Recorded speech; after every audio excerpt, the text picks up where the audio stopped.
monthly board meeting of the Ambridge Area School District Board of Directors on Wednesday, October 17, 2018 is now called to order. Please rise for the flag salute. I pledge allegiance to the flag of the United States of America and to the republic for which it stands, one nation, under God, indivisible, with liberty and justice for all. Public videotaping. The purpose of videotaping the meeting is for the public information. The opinions expressed by any member of the public do not necessarily reflect the view or opinion of the Ambridge Area School District Board of School Directors and are solely that of the speaker. The Ambridge Area School District Board of School Directors hereby expressly disclaims any and all responsibility or liability for any false, defamatory, or slanderous statements expressed by the speaker. Any unauthorized rebroadcasting of any video, audio, or still image of the video recording of this meeting is strictly forbidden without the written permission of the Ambridge Area School District Board of School Directors. May I have a roll call, please? Mrs. Fisher? Here. Mrs. Kehoe? Here. Mr. Kowal? Here. Mrs. Locker? Here. Mrs. Mylan? Mrs. Pettigo? Here. Mr. Sass? Here. Mr. Weir? Here. Mr. Angus? Here. 8 members present. Thank you. Could we have the sunshine law, please? Section 708 of the Sunshine Law permits agencies to hold executive sessions to discuss employment and personnel matters, labor relations, and arbitration matters, purchase or lease of real estate up to the time an option or agreement is obtained, litigation or potential litigation, and other agency business which, if discussed in public, would violate lawful privilege or would violate confidentiality laws. The Board of School Directors held an executive session on Wednesday, September 12, 2018, and I'm reading the wrong agenda. Wednesday, October 10th, and Wednesday, October 17th, 2018, to discuss employment and personnel matters. Thank you. Is there any correspondence this evening? There is none. Thank you. At this time, may I have a motion to accept and correct the minutes of the September 12th Meet and Discuss non-voting meeting and the September 19th board meeting? So moved. Thank you, Mr. Weir. Do I have a second? Second. Thank you, Mr. Cole. Is there any discussion? All in favor? Aye. Any opposed? Motion carries. May I have a motion to accept the treasurer's report dated October 2018? So moved. Thank you, Mrs. Kehoe. Do I have a second? Second. Thank you, Mrs. Walker. Any discussion? All in favor? Aye. Any opposed? Motion carries.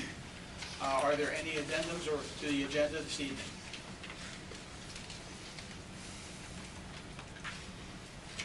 Nope. If not, may I have a motion to approve the agenda as submitted? So moved. Thank you, Mrs. Walker. Do I have a second? Second. Thank you, Mr. Weir. Any discussion? All in favor? Aye. Any opposed? At this time, I'm going to turn the floor over to Mr. Miller. Good evening. Before I get started with our recognition, I did want to recognize the girls soccer team on winning the section title on Monday night. They do play on Saturday at 3 o'clock. We are hosting a home game. So a little round of applause for our girls soccer team. For those of you who haven't heard by now, Mr. Benny Korklick did something very special against the game against Beaver's football team. Beaver's football team has a student athlete named Max Gonzalez. He was born with Down syndrome. It was the second time that he got into a game, and he went up to block Benny Korklick, and Benny acted like he got hit by a truck. From my understanding and talking to the Beaver coach and the Beaver athletic director after the game, that's all they could talk about the next week. So Benny, in honor of your sportsmanship, we have a certificate to offer you from Ambridge Area School.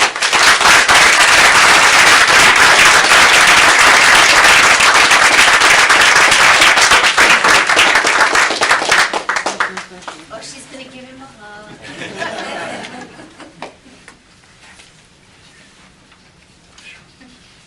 And Beaver School District and people in the community have been sending gifts and stuff to Benny, so it's been pretty cool to see. And the FBI is actually sending him a specially made shirt as well. And he was in the paper. Wow. And how many copies were hidden in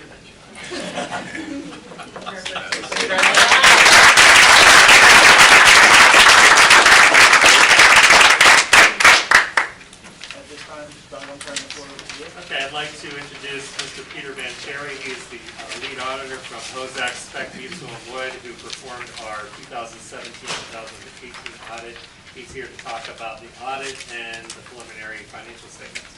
Okay, thank you. Yes, obviously you don't have the audit report yet. We're working on that, but I was asked to come and sort of give you a status where we are with the report and where the fund balance was and so forth. So I put a little something together for you. Just touch on a couple points. I won't take too much time.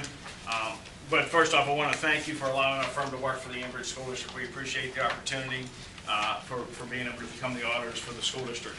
But just to give you an idea where we are with the audit itself, we're completed with all our field work. So we have all that completed. We have the fund statements put together. Draft copies of those are presented in that packet that I handed out.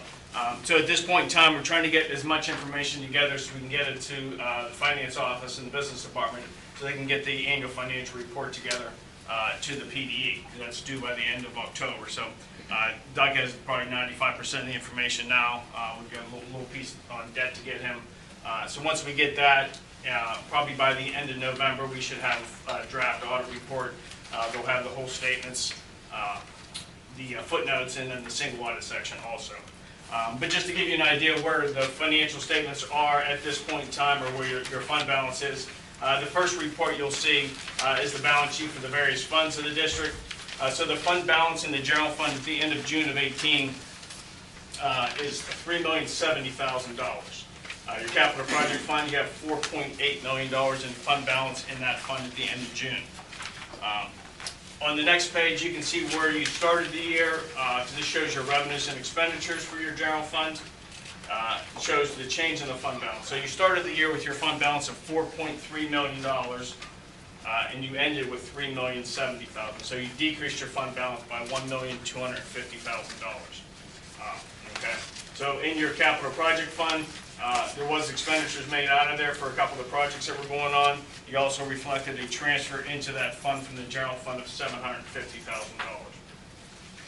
The non-major fund that you see in that column represents the debt service. That represents the transactions from the bond refinancing that you did during 17-18. Okay.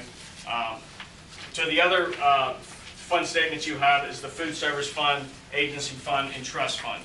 Now, one thing with the food service fund that you'll see different from the prior financial statements, I'm sure there's been explained to you with the net pension liability reporting under GASB 68 in the last 3 or 4 years and how that affects your financial statements. As part of that statement, if there is payroll paid out of other funds, specifically proprietary type funds, which are food services, that liability in those assets and deferred revenues or deferred inflows should be allocated to that fund. So we did do that when we restated your beginning net assets in the food service fund. So when you see the financial statements, the audit report, there'll be a footnote in there explaining why that was restated and how that's affected there. So part of that net pension liability that is reported for PESers is allocated to the food service fund. So that's one change you'll see. The other change is the trust fund that the district does have. That was previously reported in the prior financial statements just as an agency fund. So there was no revenues and expenses reported in there. As we had the administration take a look at what the assets were in that fund, that truly is considered to be an expendable trust fund where you're responsible to expend those funds. So that'll show up a little bit different in the financial statements also. And so those are a couple of the changes that you'll see in there. Attached to that is, in this packet of information, is the budget, the actual for the general fund. So that shows your original budget, the adjusted budget up to the point of time that we've had the last pieces of information from the office, and then the actual revenues and expenditures. So those revenues and expenditures are broken down, local taxes, state sources, federal, and then the expenditures are broken down by function and object. So you can see in that fund, in the general fund, if you just turn to the last page, your expenditures actually came in over budget by $1.6 million. And the good news is your revenues came in over budget also, which is on the good side, $800,000. So the net change from what you anticipated in using fund balance to the actual, you anticipated using about $450,000 of your fund balance to balance your budget in 17-18. The actual was a negative $1.2 million. So that difference is the $800,000. So your revenues came in higher.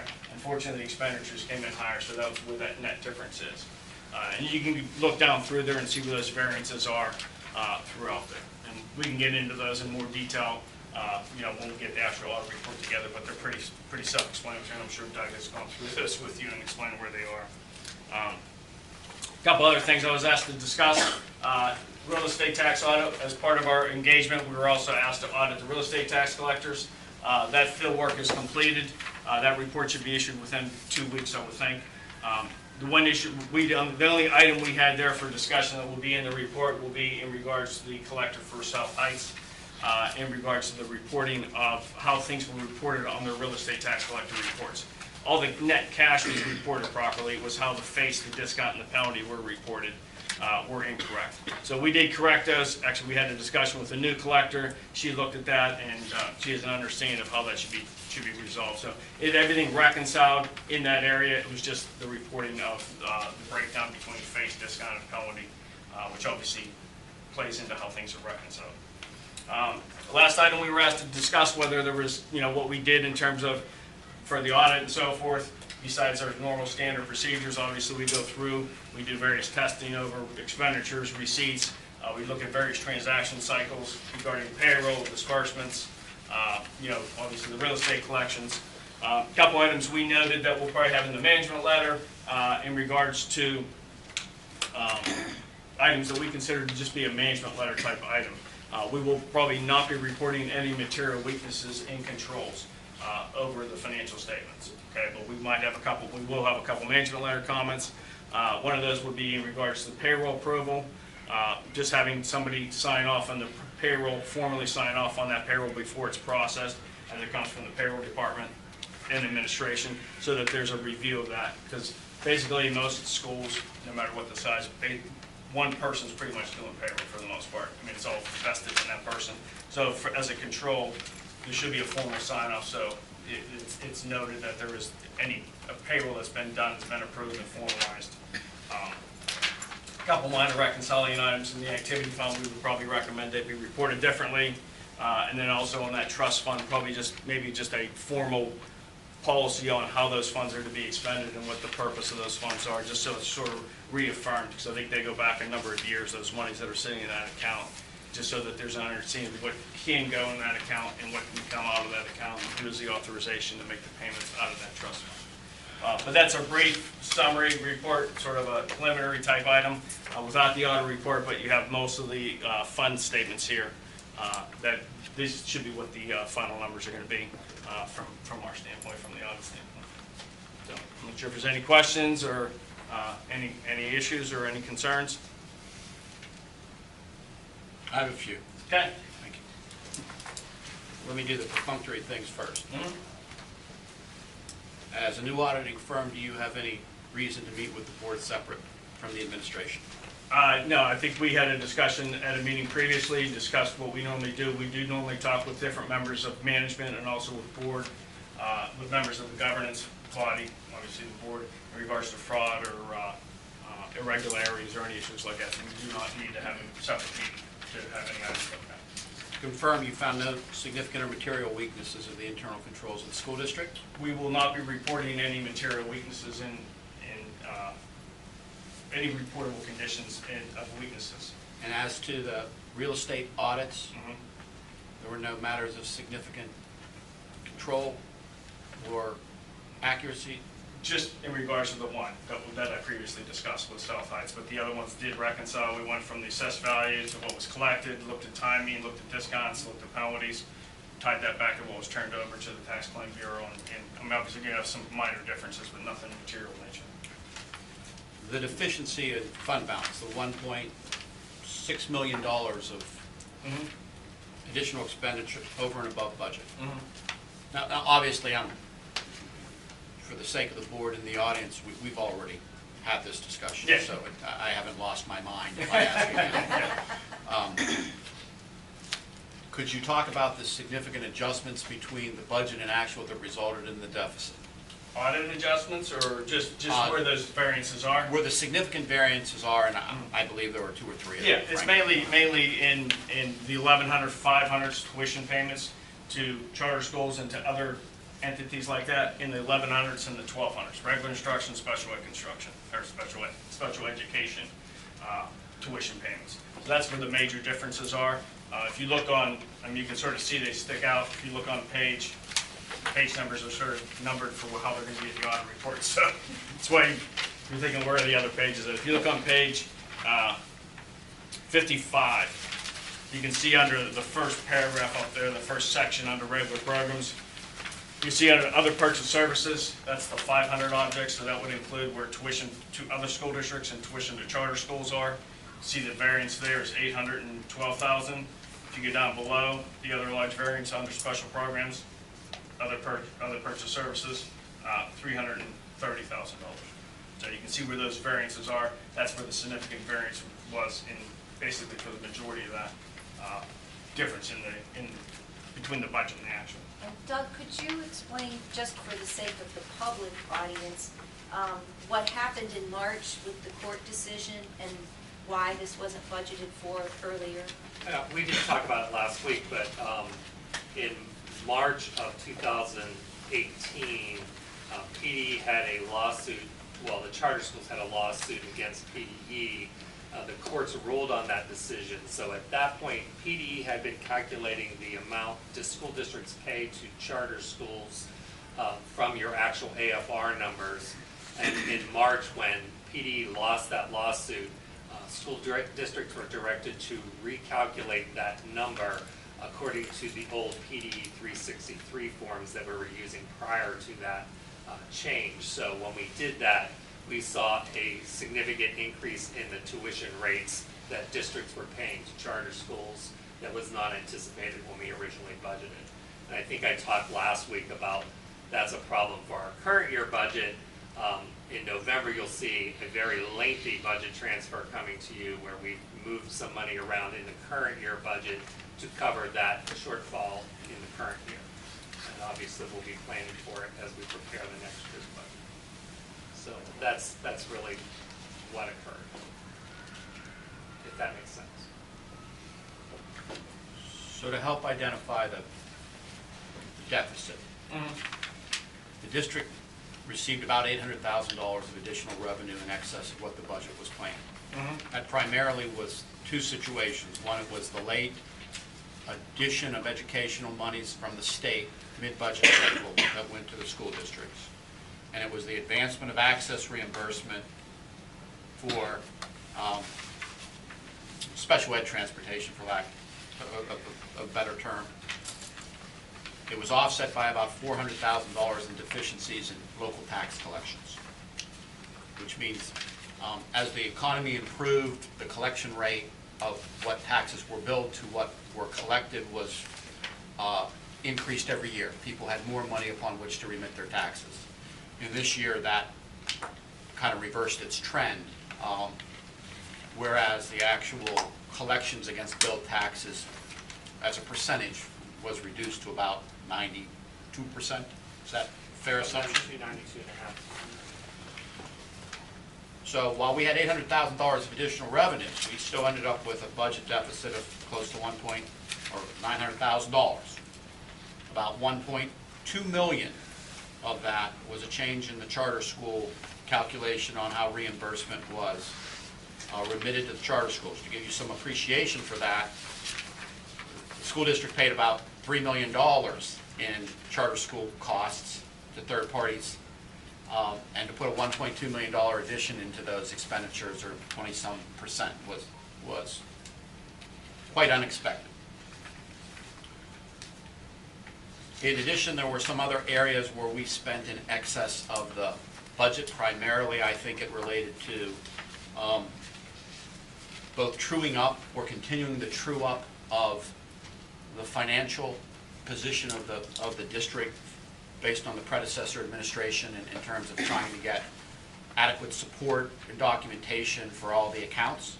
There was some continued cleanup. Last year was kind of a battle axe, and this year was more of a hatchet. Some related to additional expenditures over and above related to the middle school conversion, which I don't think was fully considered. And the impact of the new teacher's contract, because there was a retroactive component to that teacher's contract. While not in pay, it was in service levels or years of service. However, the school district has approximately $6.8 million of cash. So we don't have concerns about running out of money or liquidity unless we're ill-advised in terms of how to manage those resources respectively. Existing fund balance right now is about $3 million. And the easiest way to say that is fund balance is the accumulation of revenues over expenditures since the beginning of time. So we have, over the accumulation of time, saved, in simple terms, about $3 million. That is about 6% of a $48 million budget, and that is within the relative state guidelines of 3 to 6, 3 to 7% of what a healthy fund balance should be like. The concern is, at least from this member of the board, is that the charter school reimbursement is not sustainable. Simply said, it went up $1.2 million this year, unbudgeted. It's not going to change because we squawked about paying $4 million to the charter schools rather than $3 million. And that $1 million flows into the current 18-19 budget that we are currently under. How do you address the intent to spend $1 million more than you make? There was significant discussion when the board embarked upon a structured budget program 3 years ago to both balance the budget and to fund capital projects. And for any of you that have a history, you understand that the school district had a well-known history of building things without maintaining them to the point that they could no longer be maintained, ripping them down and building them new again. So there was a structured program that each year the school district would fund a capital projects or capital improvement account, for lack of a better term, so that we did not fall into the same trap that we had before, which is take everything that you gather in your left hand and spend it in your right hand without worrying about a $2 million roof that Economy Elementary might need 3 years from now.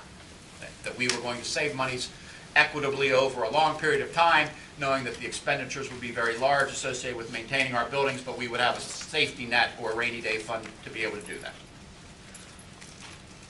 Part of the only way to get $1 million or $1.5 million, depending on how you characterize the number, over the balanced budget for the 18-19 school year is to find $1.5 million of expenditures that you're not going to expend.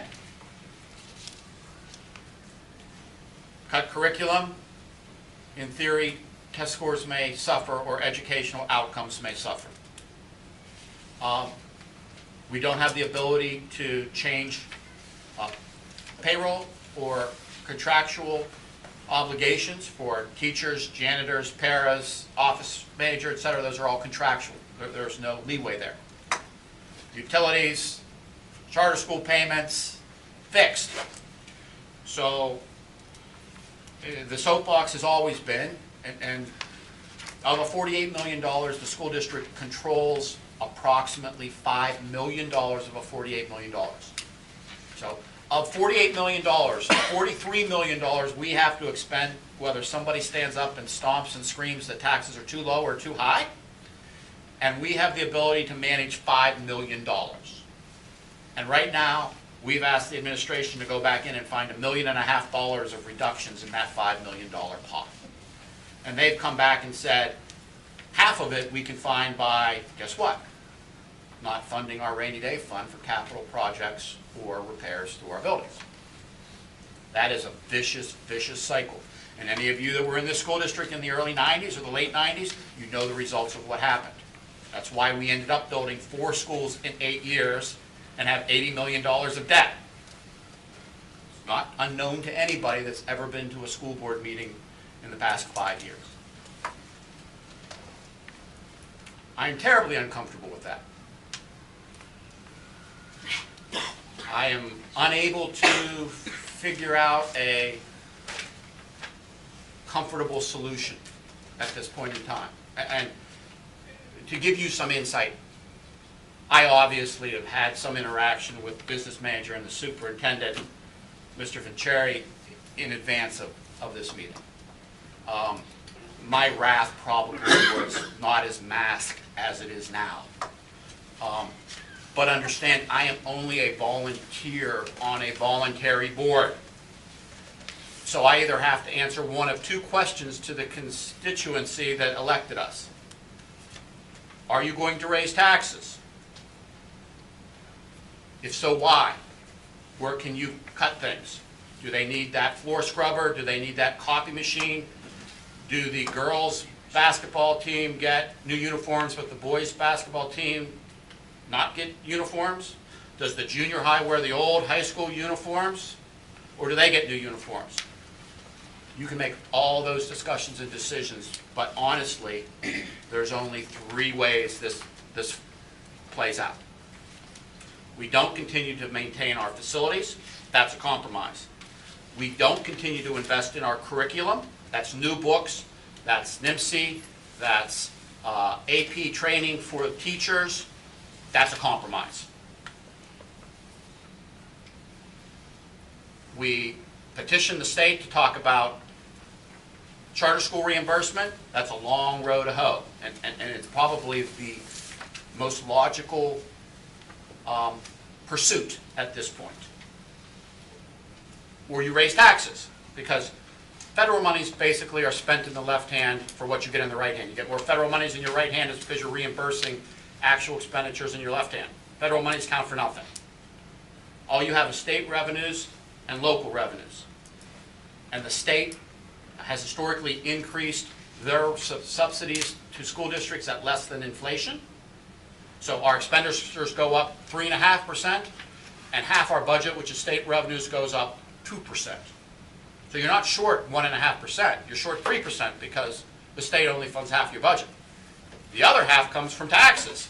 So now the state shortfall has to be funded by taxes, and your inflation on just staying as is where is has to be funded by taxes. Now you raise taxes, and the comment will come back again. You are the highest school district in Beaver County with the highest tax base. That doesn't necessarily mean that the average resident that owns a home pays more than an ancillary or an adjacent school district. What I mean to say by that, it costs $10,000 to educate a pupil approximately. You live in a $400,000 house, you may pay $15,000 worth of taxes. You live in a $40,000 house, you may pay $1,000 worth of taxes. That student still costs $10,000 to educate. So in districts where the average house assessment, because we're based on property taxes, not on income, is it takes a lot more $30,000 or $40,000 houses to pay for the $10,000 student than it takes $450,000 houses. And that is basically the quagmire that the Ambridge Area School District is in. We have a very low average housing assessed value. So how do you make up for that? You got to have a higher mill rate on a lower assessed value to try to make that $10,000 per student. And usually I have answers, and I can have answers because I never have to implement them. I can just recommend them to somebody and I can walk away. I will tell you that this charter school problem is a challenge that I do not yet have any creative answer for. And just increasing taxes, by the way, $1 million equals 4 mills on an 80 mil base.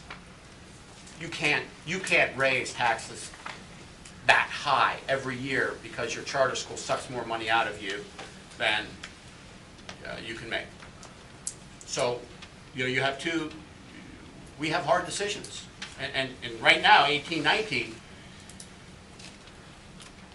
we're not going to fix things that we should fix. And that reminds me of the 90s. But I'd rather not fix things that we could fix and buy some textbooks that in many cases came from the 90s for this year, knowing that on a long-term basis that's not the solution. That's just basically assuring that we aren't foolish with a deficit the next year. So I don't want anybody to understand. nobody took the deficit well. Sometimes you have minor deficits, but nobody from this board took the deficit with a grain of salt, like, oh, that's okay, you spent more money than you thought. That's not the case at all. The challenge is the reasoning for the 17-18 deficit has now come into the 18-19 school year, and there's no way to change funding sources for the 18-19 school year. Revenues are what revenues are. What the state gives us is what they're going to give us, and what the tax base yields is what the tax base is going to yield. That's a very, very uncomfortable situation for us as a school board right now. You want to invest in education, and I think the school board has been part of that solution over the last 3 or 4 years to do very positive things in the curriculum, in the teacher training, in investments in technology, and now we're saying we don't have the money to do that. But our test scores aren't reflecting that investment quite yet. I do not yet have an answer. I know that's not comforting, but I'm not comforted. So my soliloquy is done. I do it every year as the auditor comes in. Next year you'll expect the same. Unless we don't have a deficit, which I'll just say thank you very much for a very nice job. So I just want everybody to understand that the deficit was taken very seriously, and the current impact is being taken very seriously, and we're making some very difficult decisions temporarily just to get through this year to try to figure out how on a long-term basis to rebalance this budget and constructively increase educational outcomes. Thank you. Anyone else have anything? I just wanted to thank Peter and his team. I mean, it was a lot more intense this year than it had been in prior years, but I really appreciate you helping us get to the bottom of a lot of things and getting the balance sheet numbers tied in. It was extremely helpful. I wanted to have that done for a couple of years, so I appreciate your help. I appreciate it too. Thank you. Like I said before, I appreciate you letting us work with you and for you for continued success. So, Thank you very much. thank you. Okay. At this time, district residents may come forward to comment on the agenda items only. Each person must state their first and last name and address prior to speaking. Each resident will be allowed 3 minutes and can only speak once. The period for public comment prior to the standing committee reports will be limited to 1/2 hour. Although not required, board members desiring to address questions or concerns may do so after the resident's comment or question or at the conclusion of the committee reports. There will still be an opportunity for residents to comment on any business relevant to the Ambridge Area School District under old and new business at the end of the meeting. At this time, the floor is open for anybody who wants to comment on the agenda items this evening.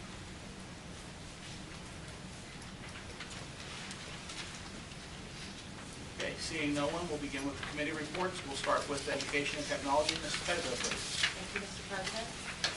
I'd like to submit items 1 through 4 for approval this evening. I have a motion for items 1 through 4 under Education and Technology. Do I have a second? Second. Thank you, Mr. Weir. Is there any discussion on items 1 through 4?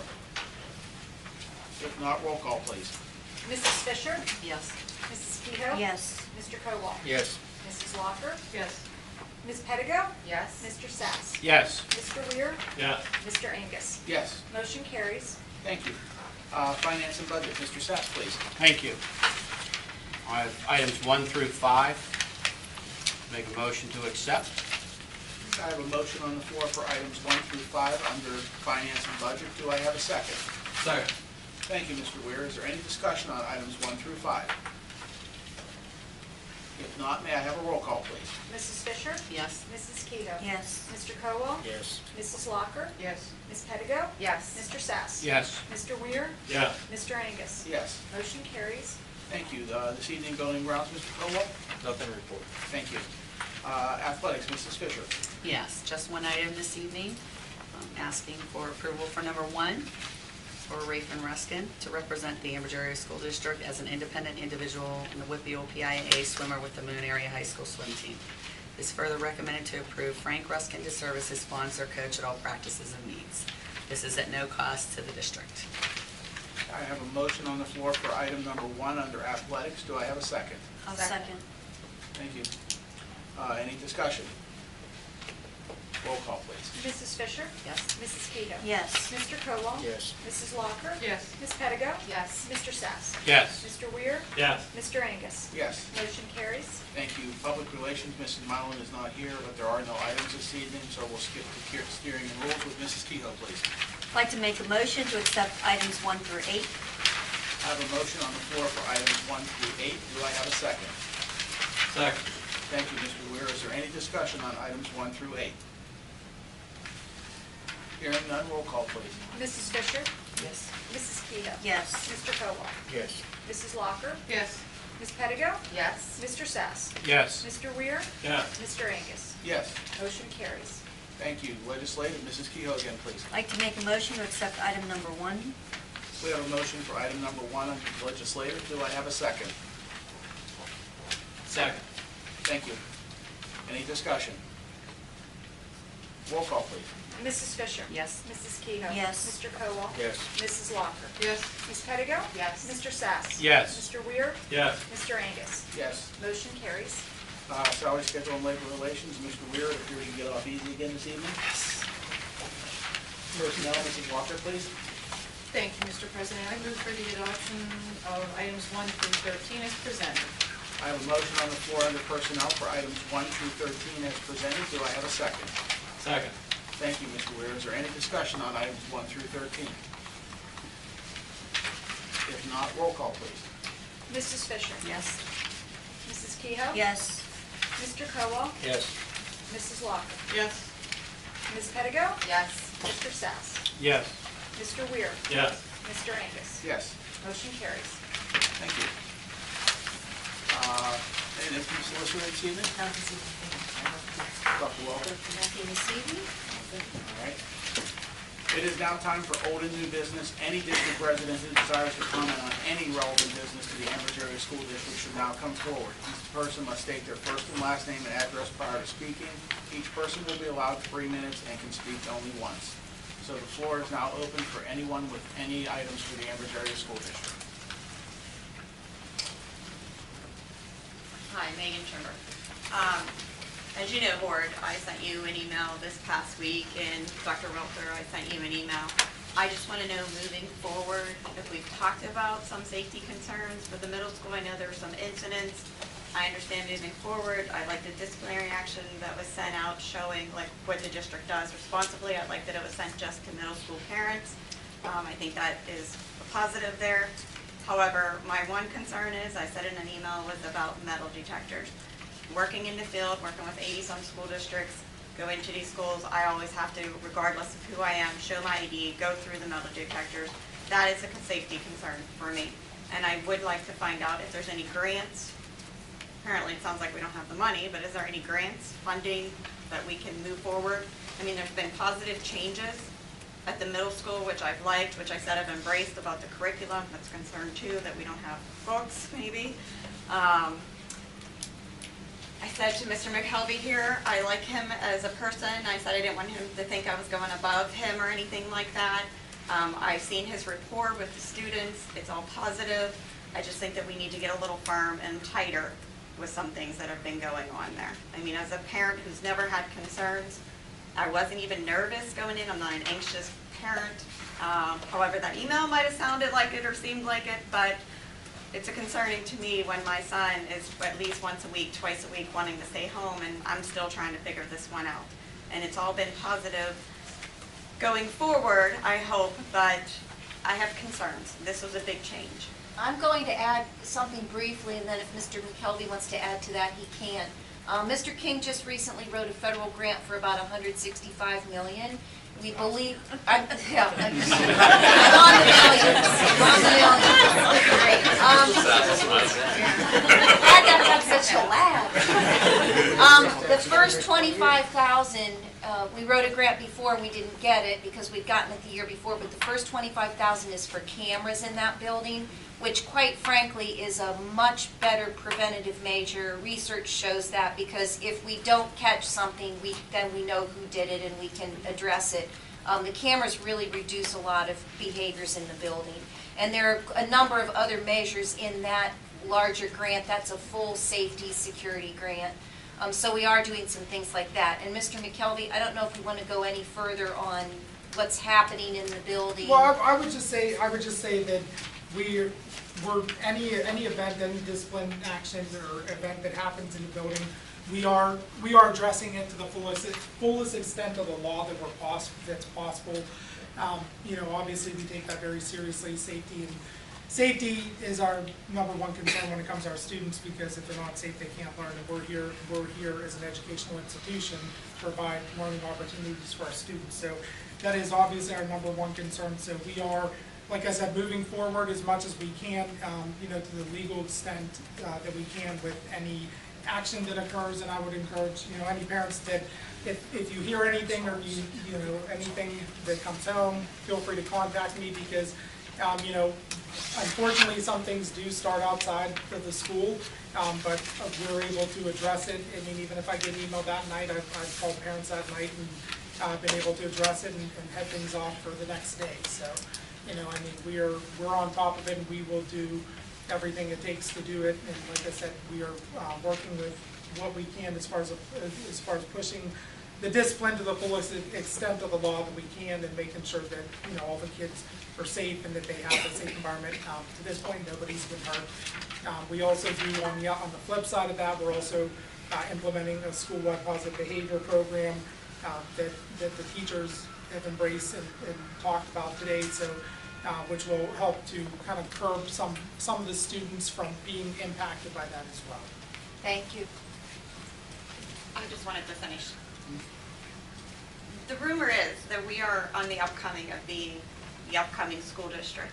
So I just want to make sure, I mean, there's been positive changes, but I feel like if we don't start addressing these issues now, definitely, and setting an example, we're going to have this persona of being the worst school district, and we're not the worst school district, let me tell you. So I like positive, I just want to move forward, I want to know that my kids are safe, and also, I mean, it was very upsetting to me to hear that there were teachers that didn't get involved. I understand when teachers don't get involved, I understand why, but concern of duty of care is getting those kids out of the way and getting them to safety. That's I do have to add one more thing. A lot is being done, but we can't publicly tell you, Right. you know, and I always say if it were my child that were being suspended or expelled, I wouldn't want anyone to know that. It's a very private, personal, confidential matter. So a lot of things are happening, but we certainly can't discuss that with the general public. So sometimes I think it feels like things aren't happening, but they are. We just can't talk about it. And I understand that, I respect that. I just wanted to make sure. Want to say thank you, because I sent an email to everybody and I only heard from 3 school board members, and I appreciate that, Mrs. Fisher, Mrs. Kehoe, and I want to thank Mrs. Mylan too, because they reached out to me and responded to me immediately, and I appreciated that. So, thank you. Okay, does anyone else have any comments about anything? Please. Hi, my name is Lisa Listorti, and I live in Baden, and I have a son that goes currently to the middle school in 7th grade. And I do have a good rapport with Mr. McKelvey, and Ms. Rappa have been my kids' teachers and principal. They've been at State Street, so I don't want to go behind their back either. But, and I understand what she's saying about the fight. This is ongoing, not just that fight that day. My son is coming home every day and telling me the chaos in the class, everything that goes on, the filthy language. I don't have to repeat the language that goes on in the school. And when I called the superintendent's office, I got the secretary, and she wasn't very nice to me. I had explained to her that I didn't want to call the school or anything, but I was on Facebook, and over the fight, I was looking at stuff. I didn't comment. I don't want to bash the school because I live here, my kids go here. But there was a comment about one of the parents did somebody call the news station that the school has such a bad reputation of non-discipline. That's when I called the administrator's office and I spoke with the secretary, and I had explained to her why I was calling, that this was in there before it gets to the news and parents start complaining. Is something going to be done about the discipline or addressed? And she wasn't very happy, she wasn't very nice about it, and she told me, well, the last school board meeting, none of the parents showed up. Well, just because parents aren't showing up doesn't mean there shouldn't be discipline going on in the school. Now, I had talked to a teacher before the fight situation My son wasn't involved. I'm just saying, I talked to the teacher, one of the teachers that is currently a teacher at the middle school, and I asked her, why is there so much chaos? What's going on in the school every day? That's the kids are bad, they're fighting, that it's a constant something. Can you get control of the class? She told me that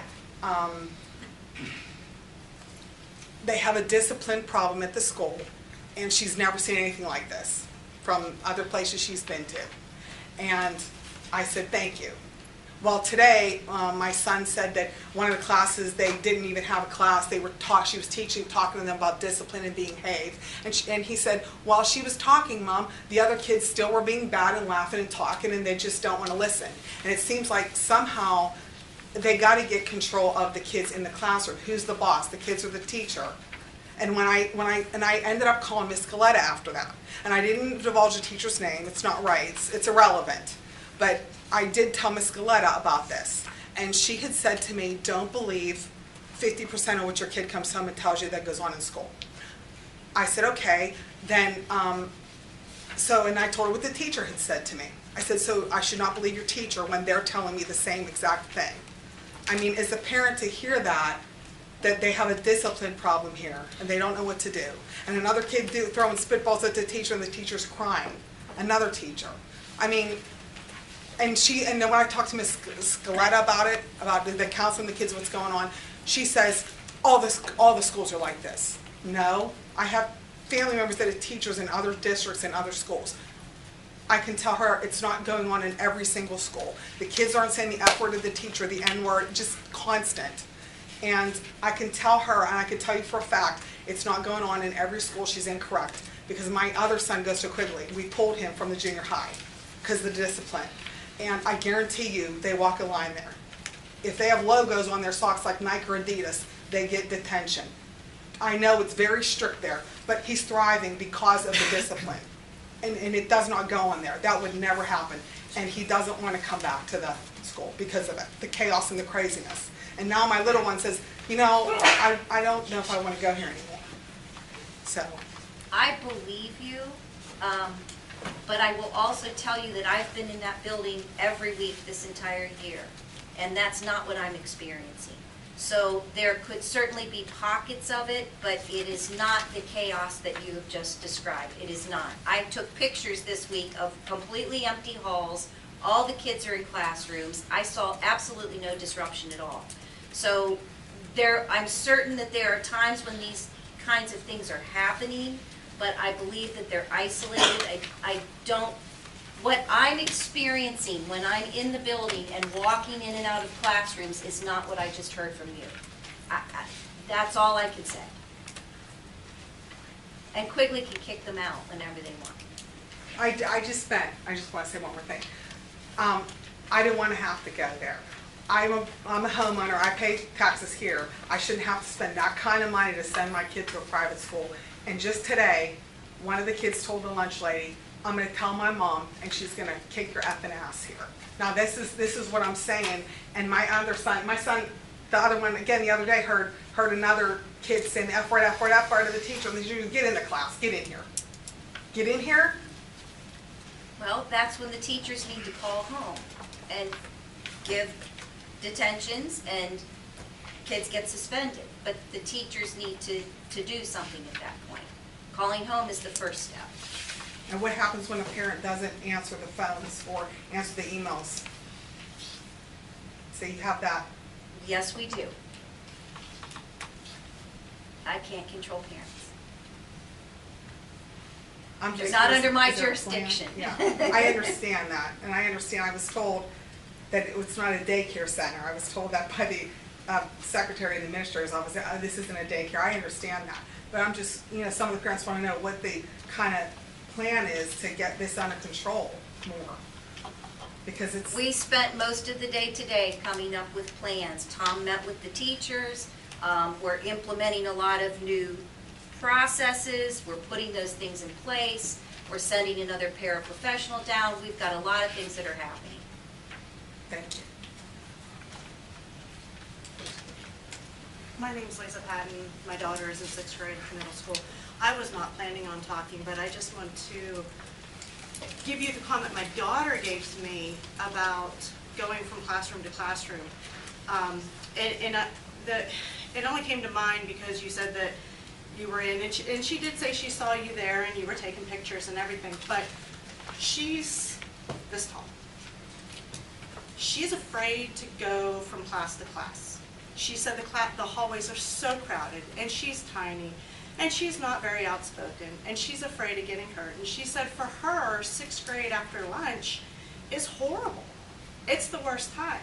Now, she did end up getting she wasn't in the altercation. A student pushed another student who fell backwards into her and her girlfriend, and Mr. McKelvey didn't know about it. One of the teachers had taken her over to the nurse. The nurse checked her over, and a week later, I had to take her out because she was still having problems with her wrist that she had hurt back in the springtime. So I had to go and take her to get x-rays. Mr. McKelvey called me the next day and asked how she was. He said he didn't know anything about it. So I appreciate that he called and checked up on her. That spoke words to me. It spoke volumes that he took the time out to check on my little peanut. But I just wanted to say on the end of my daughter, she's afraid to go from class to class. She says it's so chaotic. But I just wanted to tell you from the words of my 6th grader going through. So that was all I had to say. Thank you. Anyone else have anything? Couple things. One is, do we have a policy, or the band asked me if we have a policy that says that they have to pay for an administrator to go with them on band trips? Because they don't think that they should have to pay for the administrator to go. Janice, I can't respond to that. Not a district policy that I'm aware of. Okay. And the second question I have is, last year we had building subs in the district, and this year we don't.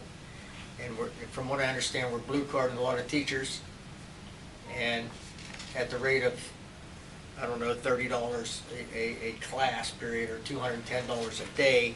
That's not the number, Roger. It doesn't go over 80.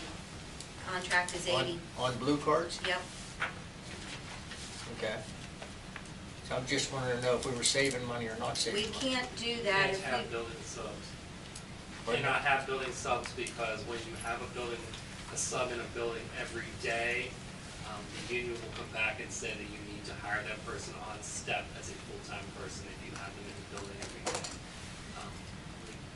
Fox Chapel lost a suit on that. Several school districts have tried to do that, and you cannot do it. had that problem in Hampton as well. What That would were we be doing? another What half did a we do million. last year then, when we had building subs? We had them for the end of the school year for a few months when we had difficulties, but we shouldn't have been doing it. I wasn't aware that people were putting in vacancies for building subs. Okay. Okay. Anyone else? Scott, I have just one more. Okay. Ms. Patton, I think I saw, did you comment on Facebook about your daughter? I just wanted to address with Mr. McKelvey. Okay, because I had seen it on there, and I called him, and he had no, I just wanted you to know. And I didn't know if He had no found it idea. out or if it was from that. And he was vigilant on responding. He hung up with me and made several calls to try to find out what the situation was. So I just wanted to assure you as well that he was on top of it Well, as soon as and I he. didn't know that he didn't know anything about it Okay. because a teacher had taken her over to the nurse Okay, and everything. So he did not know, and he did say that, you know, the nurse that's there all the time, and they always communicate with each other. Right. So we didn't know if it was a substitute nurse or whatever, and that's why he didn't know. But he called me Friday afternoon. good. So I was very pleased that he called me. And I'm not saying anything about him not knowing. I'm just saying no. on the fact that she's afraid to go, you know, she's understand. tiny. I mean, you know, you've got kids that are this tall, and here she is this tall. And I didn't tell you, well, they did tell you this.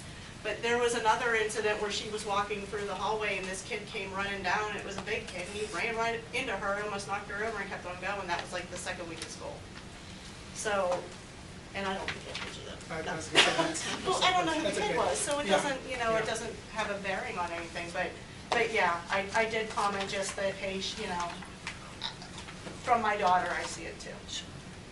Well, I can assure you as a parent of a son that's had several heart surgeries, and I too have concern, if anybody, you know, along with the other parents as well, but I know I've talked to Mr. McKelvey several times on anything that I see, you know, in regards to Facebook and hearing from other parents, so he is diligently working to get things where they need to be. My husband and I are Ambridge alumni. I know you look familiar to Yeah. me. I mean, we've gone through the school, we're still Good. here, we've had many of opportunities to move out. Okay. I mean, we're still here, I still love being here. You know, I just, you know, I wanted to come and find out about with everything else going on. Absolutely. We appreciate it. Thank you. Anyone else? If not, then I'll ask for a motion to adjourn. So moved. Thank you, Mrs. Lockwood, second. Thank you, Mr. Weir, all in favor? Aye. Any opposed?